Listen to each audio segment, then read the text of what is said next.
नमस्कार। आज हम डिस्कस करेंगे challenging of Waqf amendment act 2025 before supreme court of India. जैसा कि हम लोग जानते हैं कि 10 numbers of writ petitions supreme court में फाइल किए गए हैं। सुप्रीम कोर्ट में इसकी हियरिंग 16 अप्रैल को है। ये जो 10 रिट पिटिशंस फाइल किए गए हैं, इसमें से एक रिट पिटिशन असादुद्दीन ओवैसी के द्वारा भी फाइल किया गया है। सिंस मैटर सब जुडिस है सुप्रीम कोर्ट में, तो मैं जो भी यहाँ पे डिस्कस कर रहा हूं वो मेरा एक पर्सनल ओपिनियन है, ये मेरा डिस्क्लेमर है। आइए डिस्कस करते हैं कि जो रिट पिटिशंस सुप्रीम कोर्ट में फाइल किए गए हैं उसमें क्या क्या ग्राउंड्स हैं। मोस्टली जो सारे रिट पिटिशंस हैं उसमें आर्टिकल 14, आर्टिकल 15, आर्टिकल 19 और आर्टिकल 21 के वायलेशंस की बात की गई है। मैं जस्ट न्यूज़पेपर में पढ़ रहा था, तो जो असादुद्दीन ओवैसी साहब ने जो रिट पिटिशन सुप्रीम कोर्ट में फाइल किया है उनका यह कहना है कि ये आर्टिकल 14 का वायलेशन है, क्योंकि ये आर्बिट्रेरी है।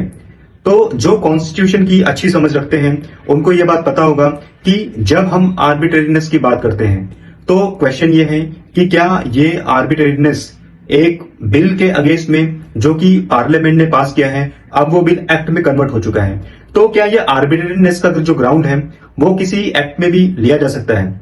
जो आर्टिकल 14 है वो बात करता है इक्वालिटी, इक्वल राइट्स और equal protection of laws within the territory of India. लेकिन जब हम आर्बिट्रेरीनेस की बात करते हैं तो मोस्टली ये जो ग्राउंड होता है वो एग्जीक्यूटिव एक्शन के अगेंस्ट में होता है। आर्बिट्रेरीनेस का जो ग्राउंड है, हम रेयरली पार्लियामेंट्री एक्शन या जो लॉ मेकिंग एक्शन है, जब बिल एक्ट में कन्वर्ट हो गया है तो हम ये नहीं कह सकते कि जो एक्ट है वो एक आर्बिट्रेरी एक्ट है। हाँ, हो सकता है उसका एक पर्टिकुलर प्रोविजन हो, लेकिन पूरा का पूरा एक्ट आर्बिट्रेरी है ऐसा कहना सही नहीं होगा, क्योंकि जो एक्ट पास हुआ है उसमें प्लुरैलिटी ऑफ माइंड है, उसमें वोटिंग हुई है, सारे जो मेंबर्स ऑफ पार्लियामेंट है उन्होंने अपना वोट दिया है, 12-13 घंटे बहस हुई है, तो यहां पे आर्बिट्रेरीनेस का क्वेश्चन नहीं होता है। तो ये कहना कि एक्ट आर्बिट्रेरीनेस है, ये लीगली अपने आप में सही नहीं होगा। आइए अब हम डिस्कस करते हैं आर्टिकल 15 का वायलेशन की। जो आर्टिकल 15 क्लॉज 1 है वो ये कहता है the state shall not discriminate against any citizen only on the grounds of religion, race, caste, sex, place of birth और एनी अदर।